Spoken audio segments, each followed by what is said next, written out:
el doctor Iván Saquicela a la respectiva temática planteada para el día de hoy. Agradezco a todos ustedes por permitirnos arrancar con esta charla tan importante como es la falta de motivación de los actos administrativos y en las sentencias como causal de nulidad, que es importante para el trabajo que vienen desempeñando los síndicos de los diferentes municipios del país. Gracias, AME, también por estas importantes iniciativas que permiten fortalecer el conocimiento, por supuesto, de todos ustedes como profesionales del derecho y en defensa, por supuesto, de las instituciones a las que representan, como son los municipios.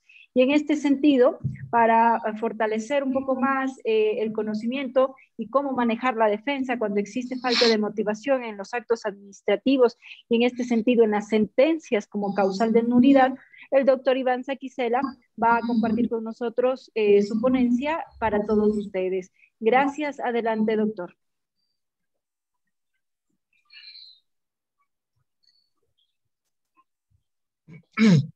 Buenas tardes a todas, a todos. Quiero en primer lugar agradecer una vez más por la presencia de todos ustedes y por la posibilidad de seguir dialogando sobre diferentes temas que son de interés de ustedes. En esta oportunidad vamos a dialogar sobre lo que tiene que ver con la motivación y la falta de motivación de las resoluciones, concretamente los actos administrativos y las sentencias, lo cual provoca la nulidad. Eso es lo que vamos a conversar el día de hoy. Muy bien. En primer lugar, yo quiero destacar que la motivación se constituye en un derecho, en una garantía, y yo digo algo más, en un elemento sine qua non para la seguridad jurídica y la tutela judicial efectiva. Las autoridades, los servidores públicos deben adoptar resoluciones. Esas resoluciones nunca pueden ser caprichosas, no pueden ser subjetivas, no pueden ser especulativas, no pueden ser arbitrarias, no pueden ser con dedicatoria. Es decir, rige un Estado democrático y un Estado de derecho, lo cual implica que absolutamente todos los ciudadanos estamos sometidos al imperio de la ley. Con mayor razón, los servidores públicos y las autoridades, que lejos de pensar en ningún privilegio, por el contrario, lejos de aquello, tienen el deber primordial de respetar y hacer respetar las normas jurídicas en el marco de sus competencias. De modo tal que la motivación se constituye primero en un derecho de los ciudadanos, porque si yo acudo a la administración pública y se emite un acto administrativo, una resolución, yo como ciudadano tengo el derecho de exigir conocer cuáles son los motivos, cuáles son las razones jurídicas, las razones en derecho para que se adopte una resolución. Por ello es un derecho y es una garantía, porque con ello precisamente se consigue tutelar, amparar, resguardar de que las resoluciones adoptadas por la administración pública no sean sino apegadas a derecho. Y por lo tanto, se evite o se minimice, conceptualmente que se evite, teóricamente, o minimice ya cuando menos la arbitrariedad. Y decimos que también es un derecho y una garantía que nos acerca a la seguridad jurídica. La seguridad jurídica se encuentra previsto en el artículo 82 de la Constitución de la República del Ecuador. La seguridad jurídica, según esta disposición de la norma normarum, se fundamenta en la existencia de normas previas, públicas, claras y aplicadas por las autoridades competentes. De modo tal que el momento que un funcionario público dicte una resolución, emite un acto administrativo, hacemos realidad la seguridad jurídica. en la medida en que esa resolución, ese acto administrativo, esté motivado. Porque de estar motivado, estamos también haciendo realidad la acción jurídica de la aplicación de autoridad competente de normas previas, públicas y claras. También tiene que ver con la tutela judicial efectiva, artículo 75 de la Constitución del Ecuador. Asimismo, la tutela judicial efectiva se trata de un derecho que tiene un contenido esencial complejo, es decir, no es un único contenido esencial, sino hay un conjunto de derechos en la tutela judicial efectiva. Primero está el acceso al sistema de justicia.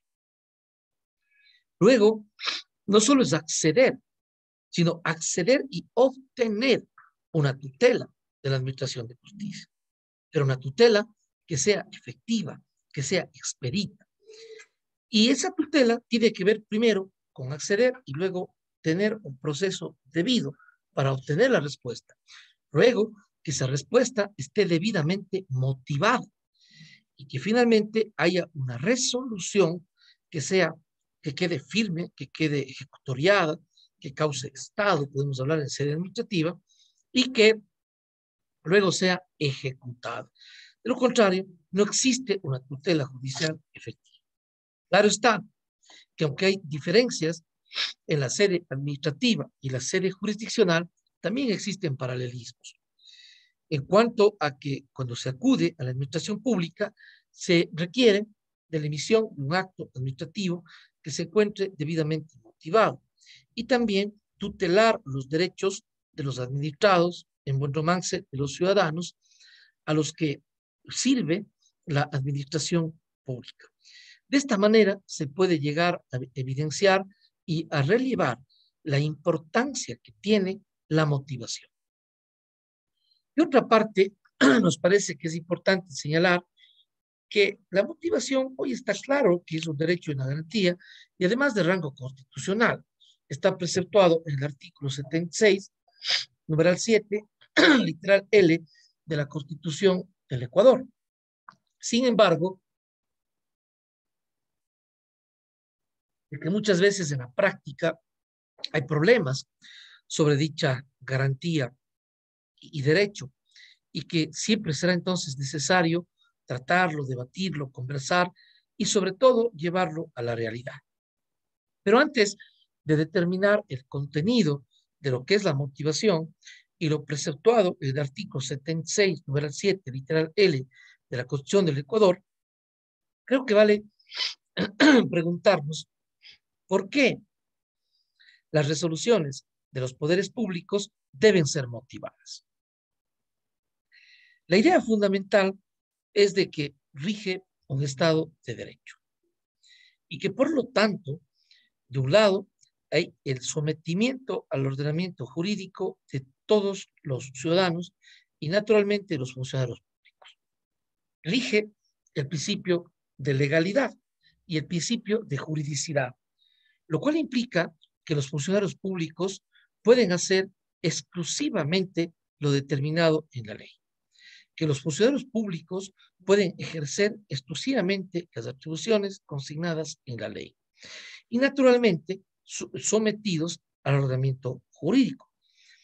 De otra parte, nos parece que es importante destacar que además del principio de legalidad y de juridicidad, que implica el actuar en la esfera de las atribuciones y actuar apegados estrictamente a derecho, existe en el modelo constitucional del Ecuador un privilegio a los derechos del ser humano. Y ahí existe un giro, diríamos, copernicano y un giro radical. Entendemos lo que es la administración pública. Entendemos que hay una administración pública y hay una potestad pública. Pero no nos podemos olvidar que toda la función pública, la política pública, la normativa y las instituciones tienen un objetivo: hacer realidad los derechos del ser humano. Por ello es que tenemos garantías normativas, garantías jurisdiccionales y garantía de política pública, lo cual quiere decir que tanto las normas, las instituciones, las garantías y la política del Estado debe tender sencillamente a hacer realidad los derechos. Y decimos un giro copernicano y un giro radical porque no se trata de hacer un privilegio o un culto a la regla y a la norma de derecho objetivo, sino que se trata de hacer realidad los derechos y las garantías constitucionales. Ese es el objetivo. No lo digo yo, lo dice el artículo 11, numeral 9 de la Constitución del Ecuador, que establece que el más alto deber del Estado consiste en respetar y hacer respetar los derechos reconocidos en instrumentos internacionales, derechos humanos y en la Constitución. El más alto deber del Estado. Ustedes que están presentes en este diálogo, en esta charla, son funcionarios públicos, parte de la estructura del Estado, en este caso concreto, de la estructura de los gobiernos seccionales autónomos, pero son parte de la estructura del Estado. Y el Estado tiene por privilegio los derechos del ser humano, es decir, conseguir los derechos. En ese contexto de modelo de Estado constitucional de derechos y justicia, en el contexto de que la motivación es un derecho y una garantía, en el contexto también de que la motivación coadyuva a la tutela judicial efectiva, obviamente, ya cuando estamos en sede jurisdiccional, y coadyuva a la seguridad jurídica. En este orden de ideas, es importante entender que no solo es fundamental la motivación y que debe ser cumplida, sino también es importante desde un punto de vista de la necesidad que se tiene o las razones de ser de la motivación. Si es que hay una tutela judicial efectiva, seguridad jurídica y el privilegio de los derechos, los funcionarios públicos están sometidos a un principio de legalidad. Entonces, ¿qué es lo que se debe hacer? Se debe explicar las razones por las que se adopta una resolución. Ahora bien, ¿cómo explicar? ¿Por qué explicar? Si es que no se llegara a explicar, entonces sería inmotivado y no habría un ejercicio racional, sino habría meramente un ejercicio especulativo, subjetivo y peor aún, caprichoso. Entonces, dentro del ámbito del derecho y el ámbito jurídico, existe un ejercicio racional. Es decir, la discusión conceptual, filosófica, está en cómo razonamos el derecho y cómo resolvemos los casos concretos. Cómo razonamos el derecho y cómo resolvemos los casos concretos. Esto tiene que ver con argumentación. Esto tiene que ver con motivación.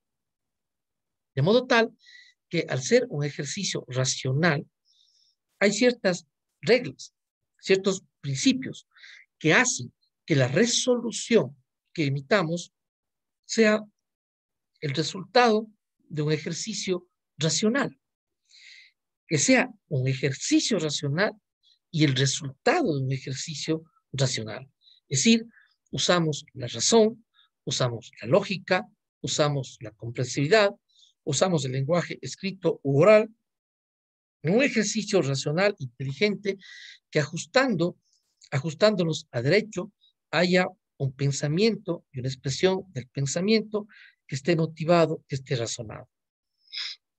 El hacer un ejercicio racional, de entrada, a priori, ya es una garantía, porque significa que las resoluciones no podemos adoptarlas caprichosamente, por subjetividades o por meras especulaciones. Y aunque parezca esto una verdad, tal vez un lugar común o una verdad evidente, aunque parezca, no lo es así. Porque uno puede constatar, y les digo con experiencia, yo, además de ser fiscal y juez, he sido conjuez contencioso administrativo, y como tal calificaba recursos de casación en fase de admisibilidad, y también he sido juez en determinadas causas. Y entonces yo he podido percatar que justamente, sin generalizar, porque eso además de irrespetuoso es un absurdo, es irracional realmente, sin generalizar, he encontrado varios actos administrativos, varias resoluciones sencillamente inmotivadas. Es decir, como que se cree que se tiene la potestad pública y yo resuelvo. Aténgase a lo previsto, aténgase a lo resuelto, o simplemente esta es la resolución.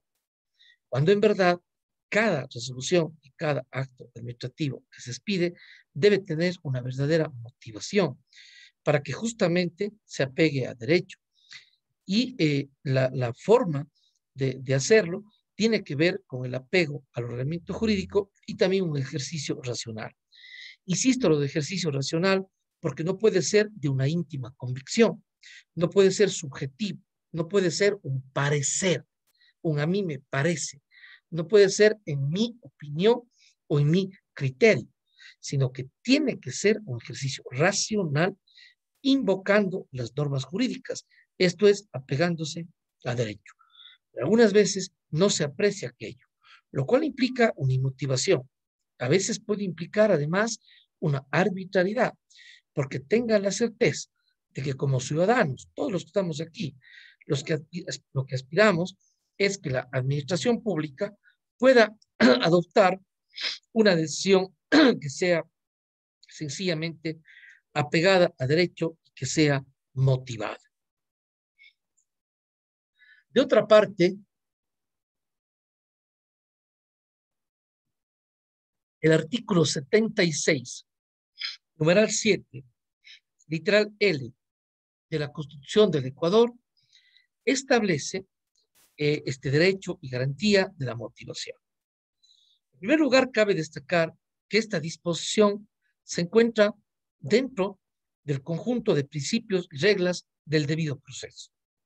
Cabalmente se encuentra el artículo 76 de la Constitución, que preponderantemente trata el debido proceso, más allá de que el mismo no se agote en la mentada disposición constitucional. Entonces se encuentra dentro del debido proceso.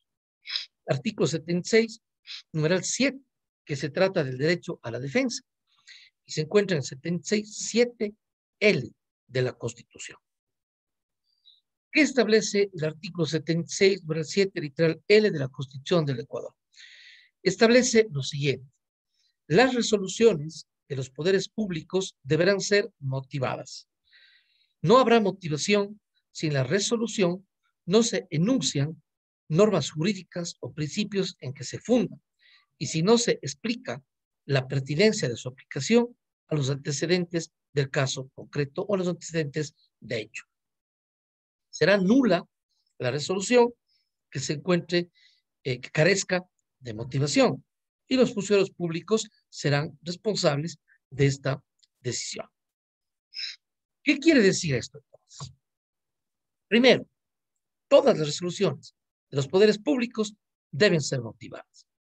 En consecuencia, no debemos de errar de pensar que solamente las resoluciones en sede jurisdiccional o las decisiones de los jueces, sino todas las resoluciones de los poderes públicos deben ser motivadas.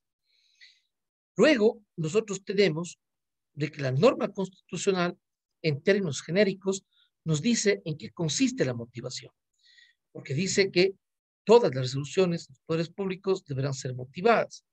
No habrá motivación si en la resolución no se enuncian los principios o normas jurídicas en que se fundan, y si no se explica la pertinencia de su aplicación a los antecedentes de hecho. ¿Qué significa esto? Significa de que en cada oportunidad que hay que adoptar una decisión, el juez, el funcionario, en el acto administrativo, el juez, en la resolución o la sentencia, trabaja con hechos y con derecho. Trabajamos con hechos y con derecho. Trabajamos con elementos fácticos y con elementos normativos. Es decir, usted tiene un aspecto fáctico, un aspecto de hecho a resolver. Y para ello, para resolver, no hay su buen criterio, no hay su buen juicio, no hay un criterio especulativo, no hay su íntima convicción, no hay a mí me parece. Lo que existe es la necesidad de resolver invocando principios y normas jurídicas y explicando la pertinencia de aplicación de esos principios y normas jurídicas al caso concreto. Esa es la manera de motivar. Es decir, Es una respuesta jurídica.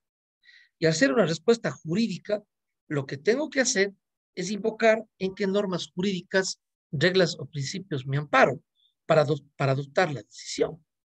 Tengo que invocar cuáles son, pero no queda en invocar cuáles son, sino que tengo que explicar por qué estas normas que invoco, que aplico, son pertinentes a los elementos fácticos que constituyen el objeto de mi resolución.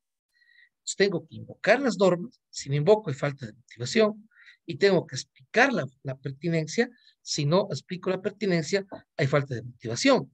Por lo tanto, hay una exigencia en este sentido.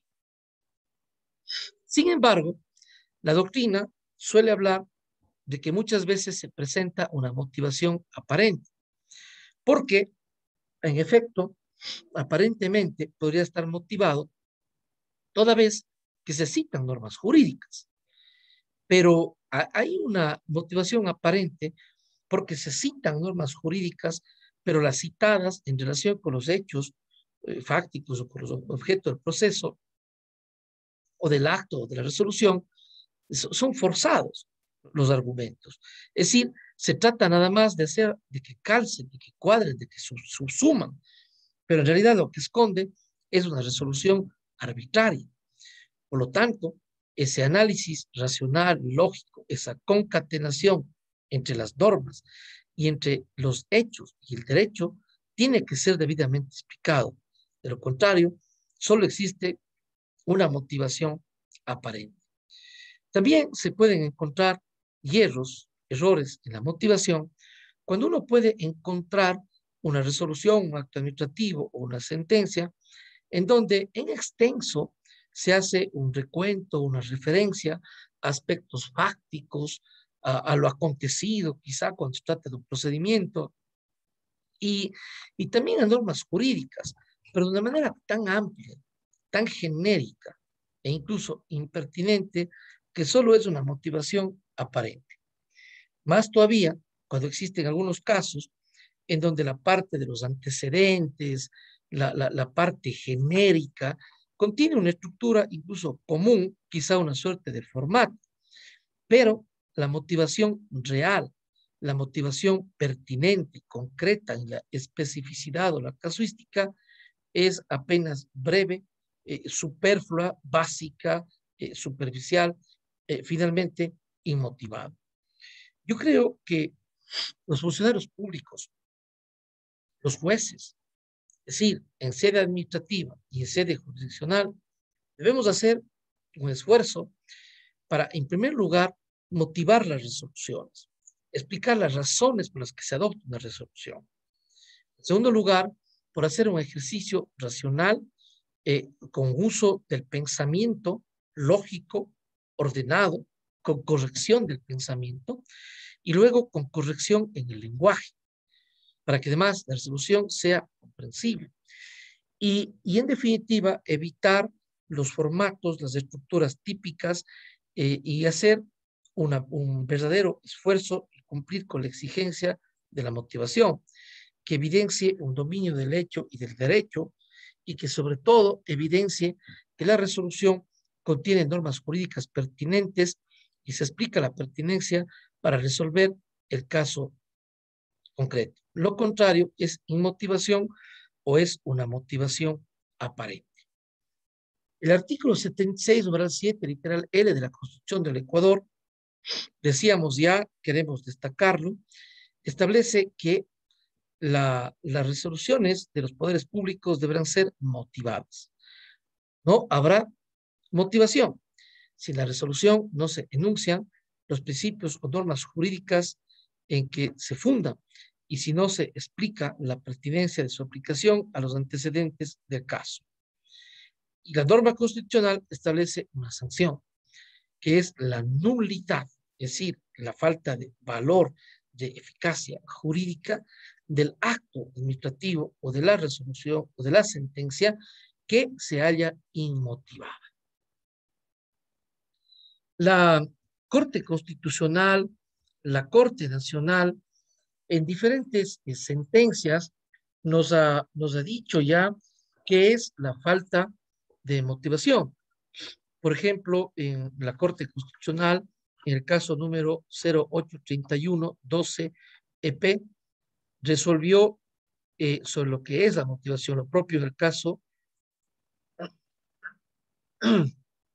1954-11 EP, la sentencia 073.16 de la Corte Constitucional, por citar unos casos y unas sentencias en donde lo que ha dicho la sentencia, por ejemplo, voy a referirme ahora a la 064, número 14 de la Corte Constitucional, que se ha referido a lo que es la motivación y de lo que significa la falta de motivación.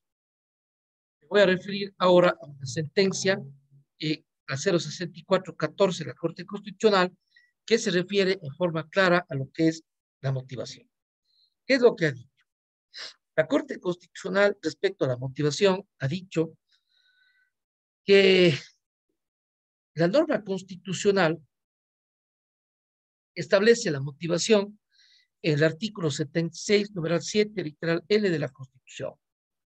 Ha dicho que la norma constitucional claramente establece que en toda resolución deben enunciarse los principios y normas jurídicas de que se fundamenta la decisión y explicar la pertinencia de aplicación a los antecedentes de hecho, de tal manera que las resoluciones no se limiten únicamente a la invocación abstracta de normas. Este suele ser un problema, la invocación abstracta de normas. Y dice la Corte Constitucional, sino que también dichas normas sean concordantes con los antecedentes y coherentes con lo que se resuelve. Miren ustedes cómo está la exigencia, primero de la pertinencia, ¿no? Invoco normas jurídicas y principios jurídicos, reglas, y explico por qué aplico. Es decir, la pertinencia. Cuidado con incurrir en la mera invocación abstracta de normas. Si estas tienen que ser concordantes, tiene que ser coherente con lo que se resuelve, presentando cuáles son las razones para establecer con claridad una inferencia lógica entre los antecedentes fácticos y la norma jurídica planteada. Entonces, la Corte Constitucional dice que hay que hacer lo siguiente. 1, invocar principios y normas jurídicas. 2, esta invocación no es abstracta. 2, que estas normas sean concordantes y coherentes con lo que se resuelve. 3, presentar las razones que permitan establecer con claridad la interferencia lógica. Es decir, hablamos de la lógica, en una coherencia entre los factores fácticos y las normas jurídicas aplicadas. La Corte Constitucional ha dicho que la motivación implica la explicación ordenada. Ahí hay corrección del pensamiento. Explicación ordenada. No es cuestión de explicar nomás. Explicación ordenada de las razones que llevan a la autoridad, puede ser la autoridad judicial, puede ser la autoridad administrativa, para adoptar una decisión determinada. La motivación es la mayor garantía de la juridicidad de la actuación pública del Estado Constitucional de Derechos ecuatoriano. Esto me parece de lo más relevante. La motivación es una garantía de juridicidad de la actuación pública en el Estado Constitucional de Derecho y Justicia. Lo que dije en mi introito. El Ecuador, Estado Constitucional de Derecho y Justicia. Somos funcionarios, somos autoridades. No podemos adoptar decisiones caprichosas, especulativas o de íntima convicción. Tenemos que privilegiar los derechos del ser humano, porque ese es el Estado constitucional de derechos. Y entonces la motivación constituye la principal garantía para un principio que dije en su momento, el principio de juridicidad. De un lado, tenemos el principio de legalidad, que hace que los funcionarios públicos debamos actuar exclusivamente en el marco de nuestras competencias, pero además el principio de juridicidad, lo que implica de que los funcionarios públicos solamente podemos expresarnos en una resolución en términos estrictamente apegados a derecho, de modo tal que la motivación deviene o se convierte en una garantía de juridicidad de la actuación pública en un Estado constitucional de derechos y justicia. La Corte Constitucional también ha manifestado de que la garantía de motivación actúa, por un lado, como derecho de las personas. Es decir, nosotros ciudadanos, a tener pleno conocimiento por qué usted autoridad, por qué usted funcionario, tomó una decisión que puede afectar en forma directa o indirecta, ¿no? Por otro, como deber de los funcionarios públicos, afectar directo o indirectamente a los ciudadanos. Por otro lado, estoy refiriéndome textualmente a lo que dice la sentencia del Corte Constitucional, de un lado actúa como una garantía y de otro como un deber de los funcionarios. De mi parte, como ciudadano, es una garantía. Yo tengo que saber por qué el funcionario público adoptó una decisión. Ese es un derecho del ciudadano, pero además es un deber del funcionario público, cuya finalidad es principalmente limitar la discrecionalidad y proscribir la arbitrariedad. Por esa razón, todos los servidores y servidores públicos, entre ellos las autoridades y las autoridades jurisdiccionales, están obligados a motivar sus resoluciones. El Estado constitucional de derechos implica que las normas constitucionales tienen una doble cualidad. De una parte, son normas de derecho objetivo y de otra, son normas de derecho subjetivo, de directa e inmediata aplicación. En materia de motivación, de un lado, de una cara de la moneda, se suele decir, es un derecho de los ciudadanos de conocer las razones por las que las autoridades adoptan una decisión. Pero del otro cara de la moneda es un deber, es una obligación, es imperativo de los funcionarios motivar la resolución. ¿Qué logramos con la motivación? Rige el principio de legalidad. Naturalmente, en la administración pública también existe la discrecionalidad, que no es lo mismo que la arbitrariedad, porque hay actos reglados y hay actos discrecionales en la administración pública, ¿de acuerdo? Pero la idea de la motivación es que el deber del funcionario es privilegiar los derechos del ser humano, que es la esencia del modelo constitucional de derechos, y con la motivación principalmente se limita la discrecionalidad y se proscribe la arbitrariedad. Y por ello es que los funcionarios públicos están obligados a motivar las resoluciones. La Corte Constitucional ha establecido fundamentalmente tres parámetros que se puede llamar un estándar o parámetros para la motivación. La Corte Constitucional se ha referido a que la decisión tiene que ser razonable, tiene que ser lógica y tiene que ser comprensible. Yo en lo personal creo que en esencia esto está bien y es correcto. Sin embargo, yo creo que debemos ir más allá. Algún momento me expresaré en un escrito sobre esto. En principio está bien, pero creo que hay que ir más allá. Porque incluso siento que esto que data ya desde algunos años de la Corte Constitucional, incluso de la Corte Constitucional de Transición, ha ido como cayendo en un uso y abuso, cayendo como en una mera formalidad. Entonces podría ser que se pueda profundizar. Pero en principio es lo que dice la Corte. Obviamente tenemos que seguir esa opinión y también creería que en general es correcto. ¿Qué significa que es razonable? Es decir, que sea fundada en principios y normas jurídicas. Eso significa que sea razonable la resolución. También la resolución tiene que ser lógica. Esto implica una coherencia entre las premisas y la conclusión. Y también tiene que ser comprensible, es decir, que el fallo goce de claridad en el lenguaje. ¿Qué implica la razonabilidad entonces? La razonabilidad implica, a la luz de la jurisprudencia de lo que dice la Corte Constitucional, un criterio que integra el derecho a la motivación es el de la razonabilidad. ¿En qué se fundamenta la razonabilidad?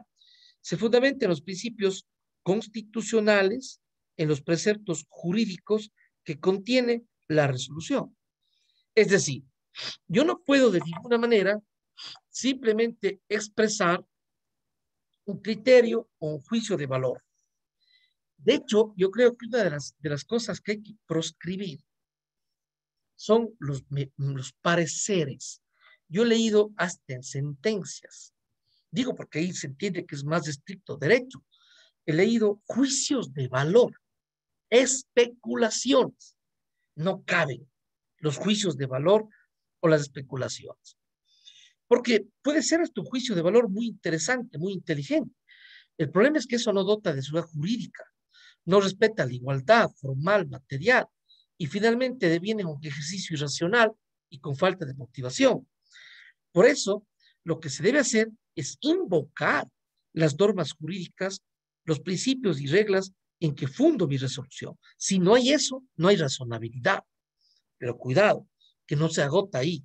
Hemos hablado ya de que esa invocación de normas que dota de razonabilidad tiene que ser vinculado al caso concreto, ser coherente y explicar por qué esas normas son las pertinentes para resolver. De lo contrario, es una mera cita de normas, un ejercicio abstracto o cuán abstracto como inútil. Y en eso no hay que incurrir, menos en esa suerte de formatos. La resolución tiene que ser lógica. La palabra lógica hay que entenderlo bien. Estamos hablando en estricto sentido de lógica. Porque una vez dice, ¿qué te parece? Me parece lógico. No sé si lo quiso decir que le parece racional o que le parece correcto. Pero la lógica tiene que ver con la corrección del pensamiento. Nos referimos a la lógica deductiva, a la lógica aristotélica, que nos enseña a pensar correctamente. No importa si el fondo podría estar errado. Esa es la lógica material. La lógica aristotélica o deductiva implica que haya una corrección en la forma de razonar y de expresar el pensamiento. Si yo digo todos los hombres son mortales, Sócrates es un hombre, luego, en conclusión, Sócrates es mortal, está el pensamiento elaborado de forma correcta. Hay una corrección del pensamiento, es decir, hay una coherencia entre las premisas y la conclusión, es decir, es lógica. Si yo digo todos los hombres son mortales, Pedro es un hombre, luego Pedro es inmortal, algo no cuadra. Es decir, no hay coherencia entre las premisas y la conclusión, por lo tanto es ilógica. Pero se puede decir, todos los médicos son honrados, Iván es médico, por lo tanto Iván es honrado. También sigue siendo lógico en la corrección del pensamiento, pero no necesariamente es la verdad material. Lo que se exige en esta parte para la motivación es una lógica deductiva o aristotélica en la corrección del pensamiento, porque lo otro es lo de fondo y obviamente importa, pero para la motivación, porque no voy a calificar si es correcto o incorrecto el contenido material, sino la motivación lo que voy a calificar es, uno, ¿hay razonabilidad? Hay razonabilidad. Se han invocado las normas y la pertinencia de aplicación de las normas. Es lógica y lógica. Hay un ejercicio tan racional y con tanta corrección del pensamiento que tengo la premisa mayor, la premisa menor y la conclusión. Las ideas están ordenadas, las ideas están concatenadas, son lógicas y lo que existe es una coherencia y eso es lo que debemos hacer los funcionarios públicos. Debemos motivar, tienen que ser racionales, tienen que ser lógicas, pero además comprensibles. Porque algunas resoluciones pueden constituirse en un galimatías. Además, viene de Matías, que daba discursos, reflexiones del pensamiento muy confusos y llegaban a una confusión. De ahí surge lo que esto es un galimatías, es decir, nadie entiende. Se podría decir que es incomprensible, que no es inteligible, que no se entiende. Por una extraña razón, sobre todo los abogados de antaño, pensaban que hablar de poesía, en filosofía, en esoteria o en difícil les hacía buenos abogados. No se debe perder la profundidad conceptual, no se debe perder la profundidad filosófica, filosófica y jurídica, pero eso no se opone al lenguaje claro, sencillo y concreto. No se diga cuando va dirigido a los ciudadanos. Hay aspectos técnicos, de acuerdo, hay aspectos técnicos, pero no hay que hacer un esfuerzo para ser tan técnico que es inentendible. Yo hasta en los restaurantes, ya eso no tiene que ver mucho con el derecho, pero hasta en los restaurantes es crítico que son muy técnicos. Me dan la carta y es tan técnico que no sé lo que voy a comer. Es decir, no usan un lenguaje comprensible, es muy técnico. Entonces, se puede ser técnicos sin perjuicio de ir con sinonimia o ir siendo explicativos y que cualquier ciudadano entienda. Dicen que le atribuyen a un rey de Inglaterra que había expedido una normativa jurídica y entonces había nombrado una comisión para que vaya a divulgar la nueva norma en el pueblo y les encargó y les dijo, no en términos despectivos, ¿no? Que busquen a los más ignorantes del pueblo. Si es que ellos entienden, la norma está perfecta para ser publicada. Pero a veces parece que en la norma o en las resoluciones se hace un esfuerzo para no entender las cosas. Reitero hasta la saciedad, sé que hay aspectos técnicos, pero las resoluciones tienen que ser lo más comprensibles posible. Y esa comprensión también nace de la misma lógica, de la razonabilidad, de la corrección del pensamiento y de la corrección del lenguaje. De manera que una resolución tiene que ser razonable, invocar normas y principios jurídicos, explicando la pertinencia de aplicación a los antecedentes del caso. Tiene que haber lógica, lo cual significa la coherencia entre las premisas y la conclusión. Y tiene que ser comprensible, es decir, usar un lenguaje claro, sencillo, que incluso sea entendible para el auditorio social. Yo suelo decir de que las resoluciones no deben solamente explicarse, sino que deben justificarse. Y yo suelo poner esto como un ejemplo. Si yo mañana a Danilo Gallardo, que es un colega que está aquí en la sala virtual, suponiendo que esta sea una clase, y Danilo Gallardo dice, vea doctor, yo ayer no vine. Digo, ¿y por qué no vino? Tiene una razón. Dice, sí, sabe que me quedé con los amigos tomando unas cervezas. Entonces, la verdad es que Danilo nos ha explicado, pero no nos ha justificado. El artículo 169 de la Constitución determina que el sistema procesal es un medio para la realización de la justicia, lo cual implica el privilegio de los derechos, lo cual implica un modelo de Estado constitucional de derechos y justicia y las resoluciones de los poderes públicos, administrativos o jurisdiccionales y jurisdiccionales deben ser motivadas. La motivación va más allá de la mera explicación, sino que tiene que ser justificada, lo cual implica el respeto al ordenamiento jurídico y adecuarse, vincularse con los derechos, que es el privilegio que da el modelo constitucional de derechos y justicia que define el artículo 1 de la Constitución del Ecuador. Muchas gracias por escuchar.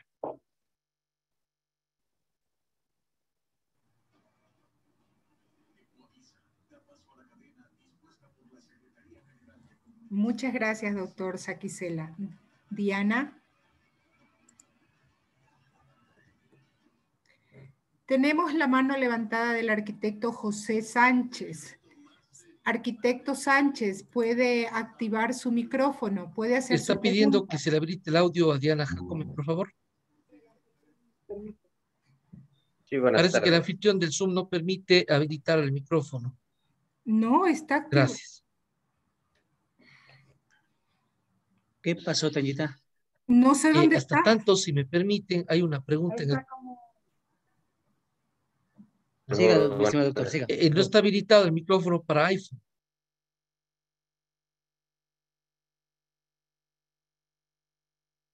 Si me dan la palabra, Una podría resolución o acto administrativo que no esté motivado, obviamente es causal de nulidad. No hablamos de una nulidad procesal, de una nulidad procedimental, sino una nulidad del acto como tal, que es nulo toda vez que no está motivado. Naturalmente, esa nulidad tiene que ser declarada jurisdiccionalmente.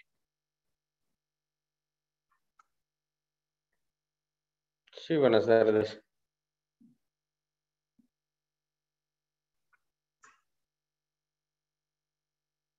Si me podrían permitir la palabra, buenas tardes.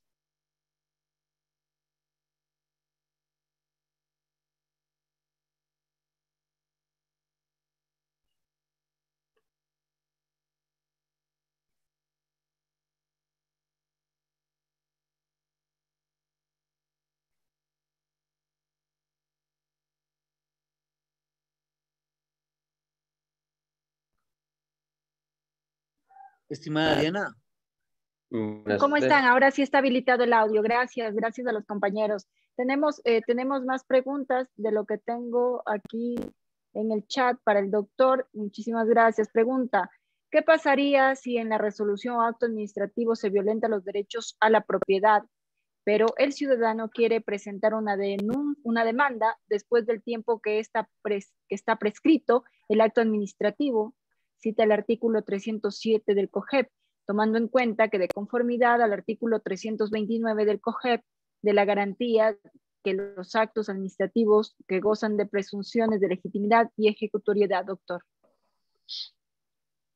Yo creo que esta consulta nos lleva a dos escenarios. El primero, ciertamente, los actos administrativos gozan de presunciones de legitimidad y ejecutoriedad, pero de otra parte, todo acto administrativo es impugnable, sea en sede administrativa o en sede jurisdiccional. Eso establece la propia Constitución del Ecuador. De modo tal que, en principio, tenemos que el acto administrativo, gozando de la presunción de legitimidad y ejecutoriedad, es impugnable. De otra parte, bueno, se puede violentar el derecho a la propiedad o cualquier otro. Recordemos que los derechos son de igual jerarquía de acuerdo a la Constitución, pero también tenemos debidos procesos, tenemos plazos para caducidad, prescripción, si hay reglas, no solamente los sustantivos, sino el procedimental. Si estaría caducada la acción o prescrita, depende de la materia de que se trate, pues naturalmente así tendrá que declararse, no por el hecho, que termina siendo en principio subjetivo o especulativo, de que porque se habrá dado tal derecho, voy a dar paso a una acción caducada.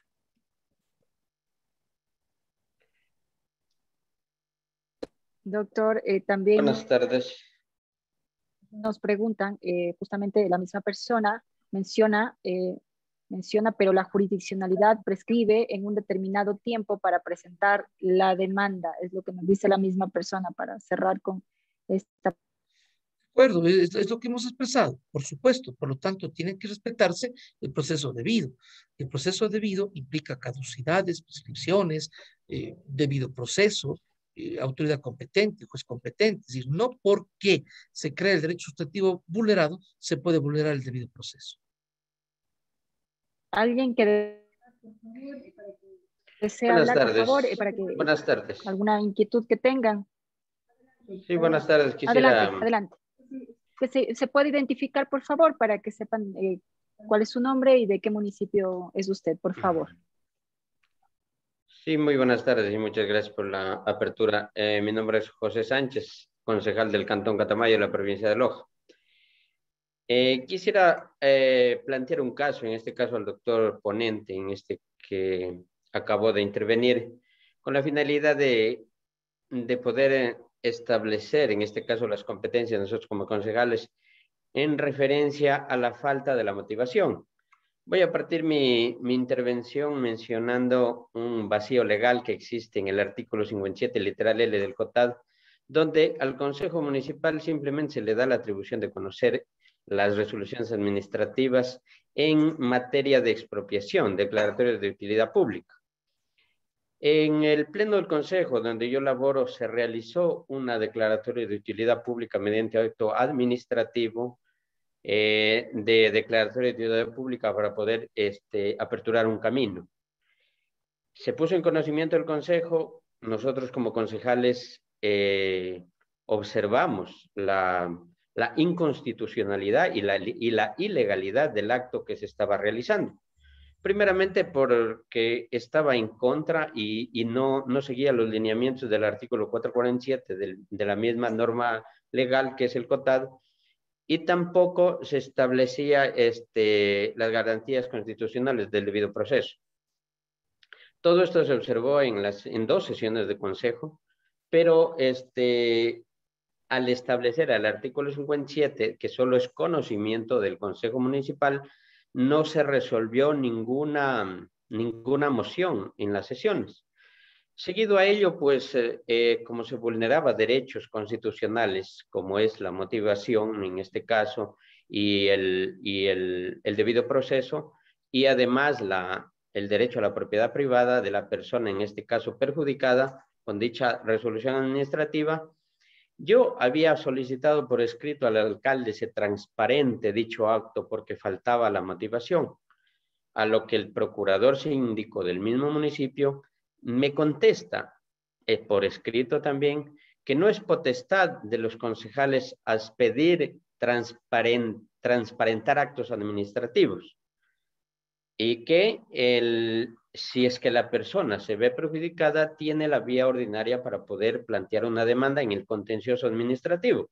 Todos sabemos que un trámite en el contencioso administrativo nos va a tardar más de lo que pueda garantizar la violación de un derecho, porque un derecho, mientras llegue el trámite, ya se puede ejecutar la violación del derecho en este caso. Seguido a ello, pues en este caso la persona perjudicada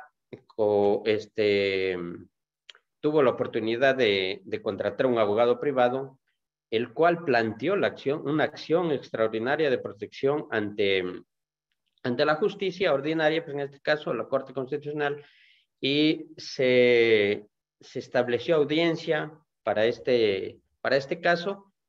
Nosotros como parte del Consejo fuimos llamados a rendir nuestra versión, a dar declaración, a lo que nosotros manifestamos específicamente esto, la nulidad del acto que se dio en primera instancia nosotros como órgano fiscalizador y legislador, y al final el fallo fue a favor de la señora que presentaba la acción de protección. El fallo en este caso del juez fue específicamente por la violación a la falta de motivación, al debido proceso y a la propiedad privada. Y también se argumentó el estado de vulnerabilidad de las personas, ya que eran 2 adultos mayores. Con este caso y con este antecedente, yo lo que quiero preguntar es, ¿cuál es la competencia de los gobiernos autónomos municipales, específicamente el consejo o los concejales, para poder dar celeridad a este acto, para que en este caso no se transgreda derechos o no se viole derechos? Porque suponiendo el caso de que la persona no tenía para poderse costear un abogado para que le haga la legítima defensa, simplemente el acto administrativo se cristalizaba y se le expropiaba el terreno.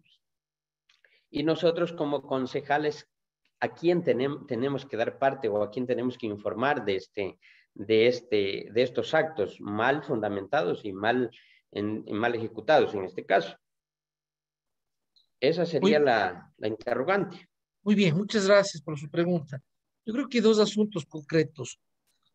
En primer lugar, José, usted debe tener claro ya con la experiencia que nos cuenta y con lo que hemos hablado el día de hoy, todos los actos del poder público deben ser motivados.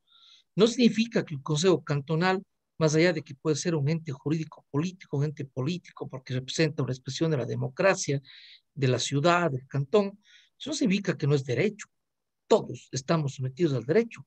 Y desde luego las autoridades públicas, un consejo cantonal, sus atribuciones están en la Constitución, en la ley, en el COTAD, las competencias. No es que se puede hacer lo que se quiere. Y naturalmente, el primer criterio tiene que ser motivados. En segundo lugar, puede generarse el derecho de repetición. Es decir, que el Estado indemnice el gobierno local, el municipio, y luego el gobierno local puede repetir, es decir, demandar a los funcionarios que adoptaron una resolución equivocada o arbitraria para que no implique un gasto del Estado.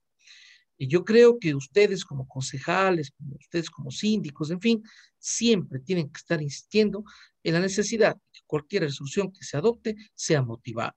Quienes no son abogados, quienes son concejales, más allá de ser abogado o no, exijan a sus síndicos y ustedes los síndicos de dar informes motivados, porque ustedes son los que dan luces para que el Consejo Cantonal adopte la resolución. Para finalizar, por favor, por el tiempo, le damos la palabra al abogado Juan Pablo. Por favor, una pregunta rápida, precisa, para que el doctor ya pueda finalizar la charla. Gracias. Adelante, doctor.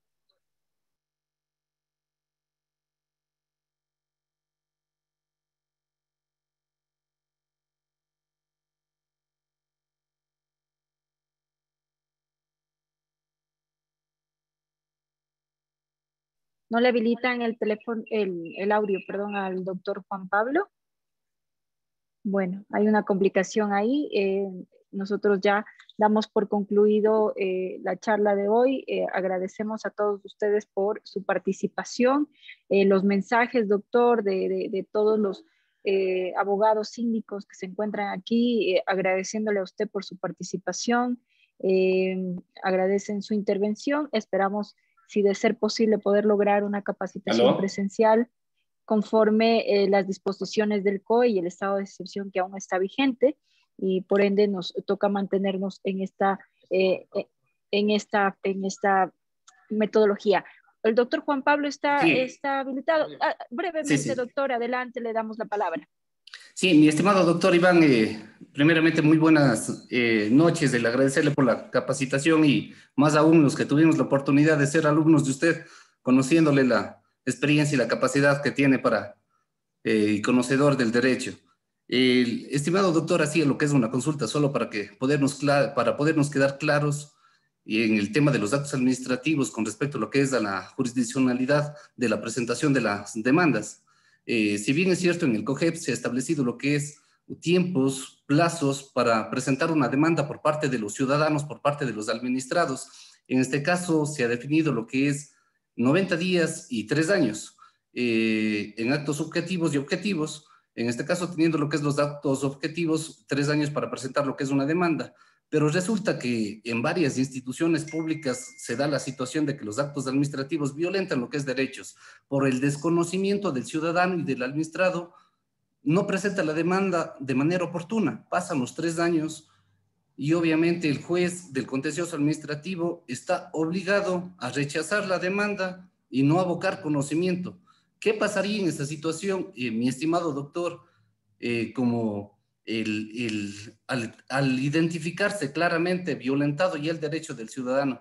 ¿Cuál sería una de las formas de reparar ese derecho? Como por ejemplo, le pongo en una situación, mi estimado doctor, en un fraccionamiento se ha procedido lo que es aprobar en un fraccionamiento rural, dejando lo que es el área de sesión municipal, cuando en fraccionamientos rurales no se tiene que dejar sesión municipal, pero por situaciones de la administración, ya más de 12 años se ha procedido lo que es prácticamente a solicitar el área de sesión municipal y se ha dejado la sesión municipal en área rural. Entonces hay un principio de un tratadista en la cual manifiesta que el tiempo es el mejor remediador. Entonces se han acogido a eso varias instituciones públicas. ¿Para qué? Para que los actos administrativos sigan y continúen violentando derechos ante el desconocimiento del ciudadano o del administrado. Muchas gracias, mi estimado doctor. Gracias, Juan Pablo, por sus palabras. Bueno, yo creo que ahí hay una discusión que es interesante, pero yo no encuentro otra salida, en principio, que definitivamente el transcurrir del tiempo genera derechos, también obligaciones y extingue derechos. El transcurso de tiempo en el mundo de lo jurídico provoca muchos efectos muy interesantes. La vigencia de la ley, la expiración de la ley, la generación de derechos, la extinción de derechos. Porque de lo contrario, a título de derecho sustantivo y de derecho subjetivo, no habría la prescripción, no habría la caducidad, no habría un proceso debido, no habría la preclusión. Esos aspectos también son importantes.